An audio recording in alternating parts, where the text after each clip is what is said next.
Sungai Citarum kembali mengungkap rahasia yang begitu kelam.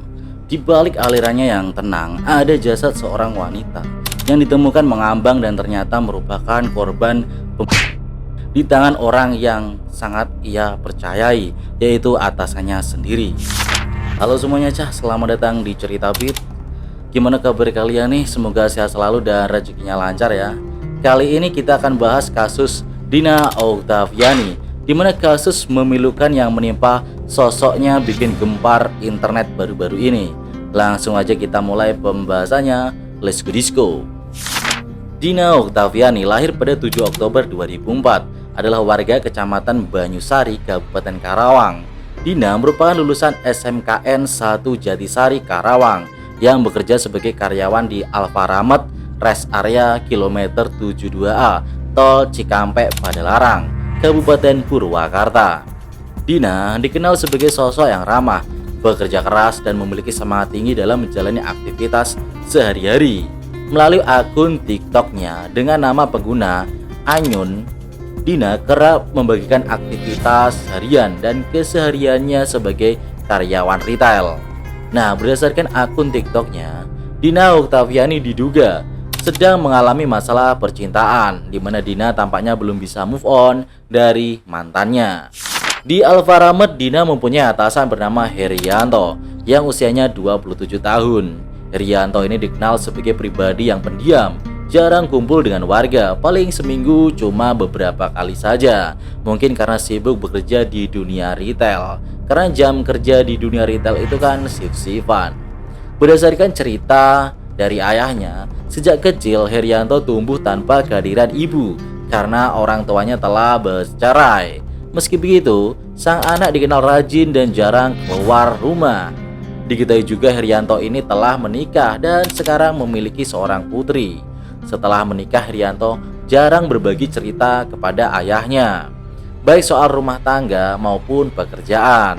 Ayah Herianto pun menganggap putra sulungnya itu sudah dewasa dan mampu menjadi seorang kepala keluarga. Hanya saja kepada ayahnya, Herianto pernah bercerita hendak mengajukan pinjaman ke bank. Ayahnya pun mengingatkan kepada Herianto untuk meminjam uang berdasarkan kemampuannya saja, jangan sampai nanti tak bisa bayar hutang. Sementara itu, rumah Herianto berada di area perbukitan yang jauh dari keramaian. Rumah sederhana dengan cat kuning itu tampak sepi, dengan jarak antar tetangga itu yang cukup berjauhan.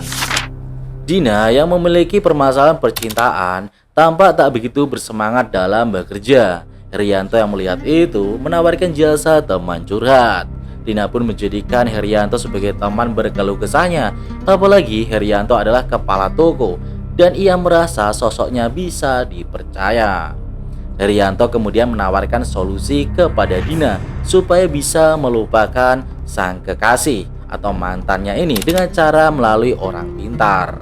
Herianto berkata kalau dia kenal orang pintar yang sakti mandraguna. Dina, aku punya kenalan orang pintar yang bisa menghapus bayang-bayang mantanmu di pikiranmu, ucap Herianto. Dina yang tengah pusing dan mencari solusi akibat masalahnya merasa percaya dengan ide yang dimiliki oleh Herianto.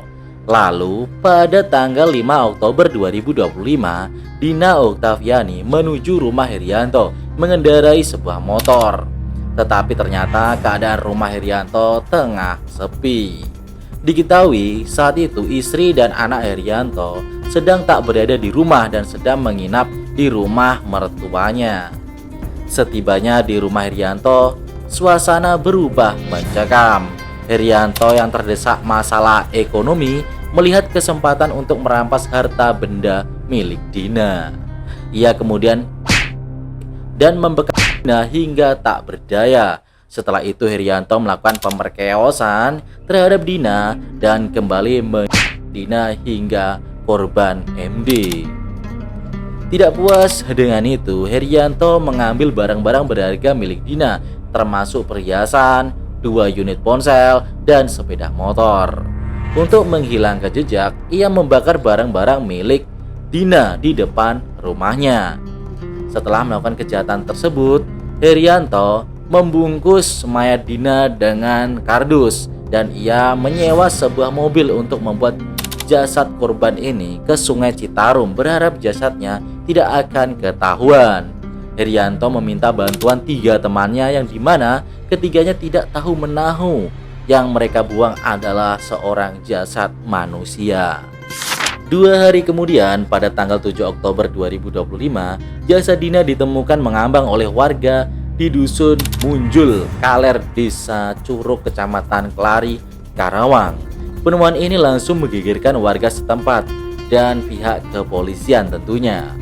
Polisi yang mendapatkan laporan segera melakukan penyelidikan dan berhasil mengidentifikasi pelaku sebagai Herianto. Pada tanggal 8 Oktober 2025, kurang dari 24 jam setelah penemuan jasad Dina, Herianto berhasil ditangkap di tempat kerjanya di rest area kilometer 72A Tol Cipularang di toko Alfamart tersebut. Dari pengakuan Herianto, barang-barang milik Dina telah dijual dan pelaku mengaku mendapatkan uang sekitar 4 juta rupiah dari penjualan tersebut. Barang lain seperti motor korban masih disembunyikan di sebuah rumah kosong di dekat TKP, dan tas milik Dina yang berisi data pribadi dimusnahkan untuk menghilangkan jejak. Setelah diringkus dan dimintai keterangan nih, Herianto mengaku jika motif dari aksi kejinya ini dilatar belakangi oleh himpitan ekonomi. Wah, benarkah seperti itu? Sementara itu, diduga ada motif lain dalam kasus ini.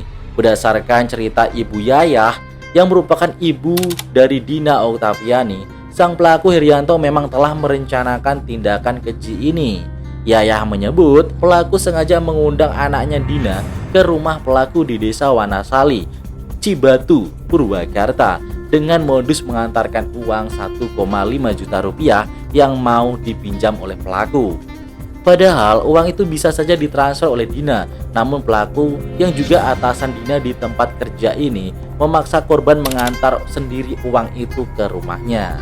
Yayah juga membantah pengakuan pelaku yang menyebut anaknya datang ke rumah seorang Herianto ini karena mau dicarikan orang pintar. Yayah menyebut pelaku berbohong soal curhatan asmara putrinya yang tak bisa melupakan mantan kekasihnya. Nah, itulah tadi kisah tragis yang menimpa Dina Oktaviani. Semoga kejadian ini menjadi pelajaran berharga bagi kita semua untuk selalu waspada dan menjaga diri. Semoga arwahnya diterima di sisinya dan keluarga yang ditinggalkan diberi ketabahan. Sampai jumpa di video menarik berikutnya. Bye-bye.